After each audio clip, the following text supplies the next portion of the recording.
మన టీవీ కేంద్రంలో మరోసారి బీజేపీ ప్రభుత్వం అధికారంలోకి వస్తుందని రాష్ట్ర బీజేపీ నాయకులు నగరూరు రాఘవేంద్ర కర్నూలులో అన్నారు. దేశ ప్రధానమంత్రి నరేంద్ర మోదీ ఆధ్వర్యంలో దేశం ఎంతో అభివృద్ధి చెందిందని, దీంతో మూడోసారి కూడా కేంద్రంలో బీజేపీ ప్రభుత్వం అధికారంలోకి వస్తుందని ఆయన మీడియా సమావేశంలో తెలిపారు. కేంద్ర ప్రభుత్వం ఎన్నో సంక్షేమ పథకాలు అమలు చేస్తుంటే రాష్ట్ర ప్రభుత్వం మాత్రం ముఖ్యమంత్రి ఫోటోను వేసుకుని ప్రచారం చేసుకుంటున్నారని ఆయన విమర్శించారు. కేంద్రం ఆధ్వర్యంలో రైల్వేలు, జాతీయ రహదారులు ఎంతో అభివృద్ధి చెందాయన్నారు. దేశంలో ఎక్కడా లేని విధంగా ఆంధ్రప్రదేశ్ రాష్ట్రంలో ముఖ్యమంత్రి వైఎస్ జగన్మోహన్ రెడ్డి పరిపాలన సాగిస్తున్నారని, 3 రాజధానుల పేరుతో ప్రజలను మోసం చేస్తున్నారన్నారు. ఉన్న ఒక్క రాజధానిని అభివృద్ధి చేయలేని ముఖ్యమంత్రి 3 రాజధానులు ఎలా అభివృద్ధి చేస్తారని ఆయన అన్నారు. ఒక్కసారి రాజధాని నిర్ణయించిన తర్వాత ఎలా మారుస్తారని ఆయన ప్రశ్నించారు. వచ్చే ఎన్నికల్లో వైఎస్ జగన్మోహన్ రెడ్డి ఘోర పరాభవం చెందక తప్పదని, అప్పుడు ఆయన చేసిన తప్పులు ఆయనకే తెలుస్తాయని పేర్కొన్నారు. అందరికీ నా నమస్కారాలు. నేను మీ నగరూరు రాఘవేంద్ర మాట్లాడుతున్నాను. బీజేపీ రాష్ట్ర కార్యవర్గ సభ్యుల్ని. ముందుగా ఈరోజు మన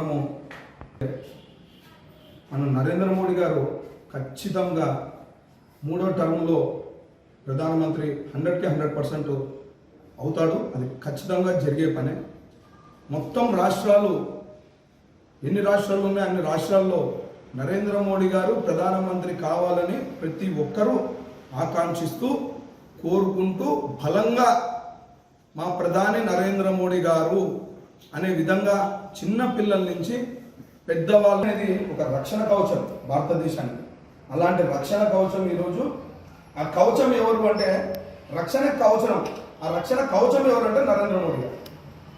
అంటే ఈరోజు మనము డెవలప్మెంట్స్ చూసుకుంటే ఒక్క రాష్ట్రం అని కాదు, అన్ని రాష్ట్రాల్లో మా కేంద్ర ప్రభుత్వం సంబంధించిన అన్ని పథకాలతో పాటు డెవలప్మెంట్స్ కూడా 100కి 100% రీచ్ అవుతున్నాయి.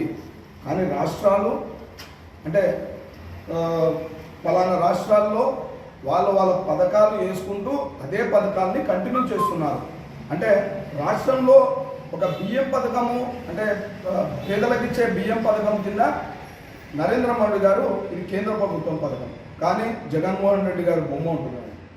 అదే ప్రతిసాట అంటే ప్రతి రాష్ట్రంలో వాళ్ళు ఏం చేస్తున్నారంటే ప్రధానమంత్రి అని కాకుండా మేమిచ్చే పథకాలని వాళ్ళు సొంతంగా చేసుకున్నారు. కానీ ప్రజలకు ఈరోజు సోషల్ మీడియా అనేది చాలా ఫాస్ట్ ఉంది.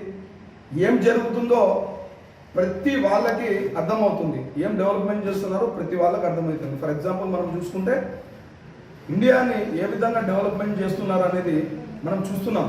ఈరోజు రైల్వే స్టేషన్లు కావచ్చు, ఆర్మీ ఎంత స్ట్రాంగ్ అయిందో చూడొచ్చు. అలాగే ఆర్మీతో పాటు ఈరోజు చూసుకుంటే రోడ్వేస్ కానీ, ఎక్స్ప్రెస్ హైవేస్ కానీ, ఇలాంటివి మనం చెప్పుకుంటూ పోతే డెవలప్మెంట్స్లో కోకొల్లలు.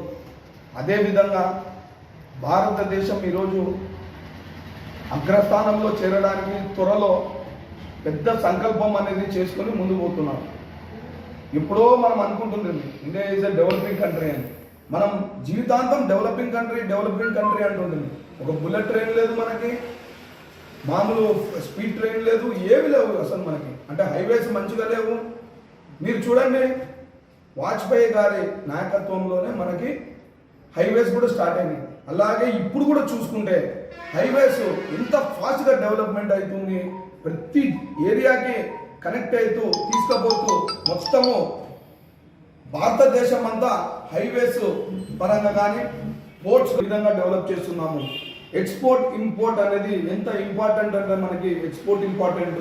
ఇంతకుముందు మన దేశానికి ఓన్లీ ఇంపోర్ట్ అనేది మనము తీసుకుంటుంటుంది.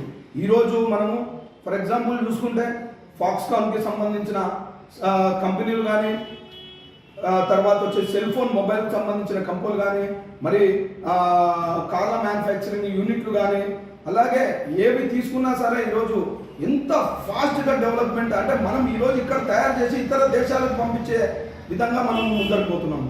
అంటే ఎంత డెవలప్మెంట్ అంటే చాలా తేడా. మనం అంటే ఇంతకుముందు ఓన్లీ ఇంపోర్ట్ చేసుకునే వాళ్ళు ఈరోజు ఎక్స్పోర్ట్ చేసుకునే స్థితికి వచ్చినాం. ఆ ఎక్స్పోర్ట్ చేయాలంటే ఖచ్చితంగా పోర్ట్స్ అనేవి డెవలప్ కావాలి. ఇండియాకి సంబంధించిన పోర్ట్స్ డెవలప్ చేస్తూ అవి అనుసంధానిస్తూ వేరే ఇతర దేశాలకు కూడా ఆ పోర్ట్స్ లింక్ చేస్తూ పోవాలి. సో ఆ బాధ్యత కూడా తీసుకొని అన్ని దేశాలకు లింక్ చేసుకుంటూ పోతున్నాడు. G20 సదస్సు మనం ఈసారి ఇండియాలో నిర్వహించాము. G20 సదస్సు ఇండియాలో నిర్వహించాలి అంటే అది ఆషామాషి విషయం కాదు.